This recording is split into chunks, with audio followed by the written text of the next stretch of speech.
বিরাদরানে ইসলাম আগামীকাল রোজ রবিবার সকাল 9 ঘটিকা হইতে বিকাল 5 ঘটিকা পর্যন্ত বকর সংগন মরকজ মসজিদ প্রাঙ্গণে বকর সংগন মুকামি জমিয়াতুল আমার অন্তর্গত বকর সংগন মুকামি দিনী তালিম বোর্ডের উদ্যোগে বাৎসরিক মক্তব শিশু প্রদর্শনী ও পুরস্কার বিতরণী সভার আয়োজন করা হইয়াছে।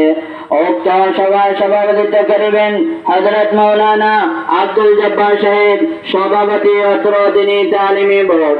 প্রধান অতিথি হিসাবে উপস্থিত থাকবেন হযরত মাওলানা এইচ মোহাম্মদ লুকমান সাহেব, সাধারণ সম্পাদক করিমগঞ্জ জেলা জমিয়ত উলামা ও শেখুল হাদিস জামিয়া ইসলামিয়া দারুল উলুম আসিমগঞ্জ।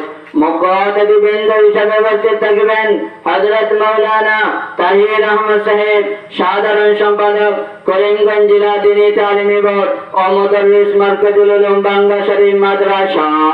আলহাজ জনাব মাস্টার আব্দুল নূর সাহেব, সভাপতি বকর সংগন মুকামি জমিয়ত উলামা। বিশেষ অতিথিবৃন্দ হিসাবে উপস্থিত থাকবেন হযরত মাওলানা জুবাইর আহমদ সাহেব, সাধারণ সম্পাদক বকর সংগন মুকামি জমিয়ত উলামা ও মুদাররিস বর্ষিলা এলাহিয়া প্রি সিনিয়র মাদ্রাসা। হযরত মাওলানা মুফতি আবুল কাসিম আল কাসিমি সাহেব, হেড মাওলানা ইমামগঞ্জ আলিয়া ও হাফিজিয়া মাদ্রাসা। উক্ত সভায় আপনাদের উপস্থিতি ও দোয়া কামনা করি।